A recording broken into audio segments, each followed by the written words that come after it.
የኢትዮጵያ ኦርቶዶክስ ተዋሕዶ ቤተክርስቲያን ባትወር የኢትዮጵያ ስነ ጽሑፍ፣ የኢትዮጵያ ኪነ ጥበብ፣ የኢትዮጵያ ስነ መንግስት፣ የኢትዮጵያ ሙዚቃ ሳይቀር እኔ በጣም ደግሜ ተናግሬያለሁ። እነ ብሔራዊ ቲያትር እና ሀገር ፍቅር ቲያትር፣ የኢትዮጵያ ጋዜጦች፣ የኢትዮጵያ ኖቨል ረጃጅም ልቦለዶች፣ አጫጭር ልቦለዶች፣ የኢትዮጵያ ደራሲያን ከቅኔ ቤት ማህፀን የተፈለቀቁ ከትርጓሜ ቤት ማህፀን የተወለዱ ናቸው። እነ አዲስ አለማየሁ እና አቤ ጉበኛ እነ መንግስቱ ለማ ምን ገሌ ከገሌ እና አፈወርቅ ገብረ ኢየሱስ የመጀመሪያው ጦቢያ የሚለው ልቦለድ የጻፉት የኢትዮጵያ የመጀመሪያ ልቦለድ የሚባለው ጦቢያ ይባላል። ያንን የጻፉት አፈወርቅ ገብረ ኢየሱስ ናቸው። እሳቸው የቤተ ክርስቲያን መምህር ነበሩ።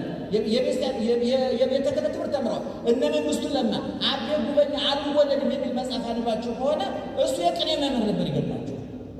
ሐዲስ ዓለማየሁ ፍቅር እስከ መቃብር አንባችሁ እናንተ ምን ወጣችሁ ኃጢአት ነው ብላችሁ ትታችሁ።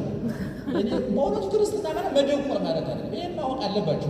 ማንበብ አለባችሁ። ለኪነ ጥበቡ፣ ለስነ ጽሑፉ፣ ለፍልስፍናው፣ ለስነ ልብ ክፍት መሆን አለበት። ማንበብ አለባችሁ።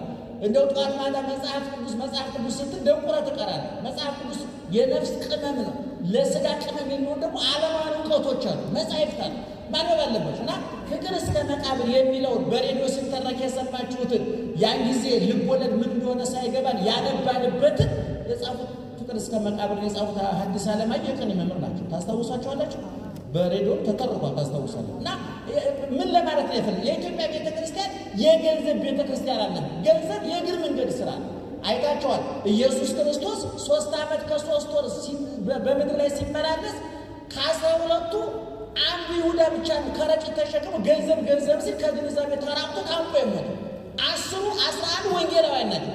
95 ከመቶ የእውቀት ሰዎች ናቸው ማለት ነው። ጴጥሮስ ወርቅስ ወብሩር አልብየ ነው፣ ብር አለኝ አለ፣ ወርቅ አለኝ አለ። ቤተ ክርስቲያኒቱ ሊቃውንት ገንዘብ ግንዛቤ እንጂ ገንዘብ የላቸው፣ ምስጢር እንጂ ብር አያውቁ። ወርቅ ከንቱነቱን ያስተምራሉ። ወርቅ አልነበራቸው።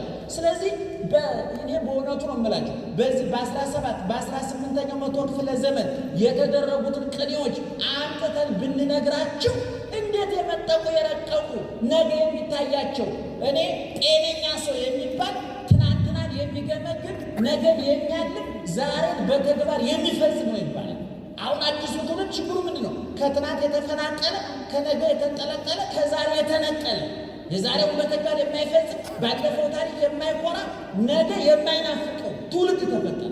የእኛ አባቶች ግን ቅድም እንደነገርኳቸው እኔ ዛሬ በላሊበላ ሕንፃ ብትሉ፣ በጎንደር ያሉ አብያተ ክርስቲያናት፣ በጣና ብትሄዱ ብራናው ጽሑፎቹ ትልልቆቹ ብራናዎች በሰው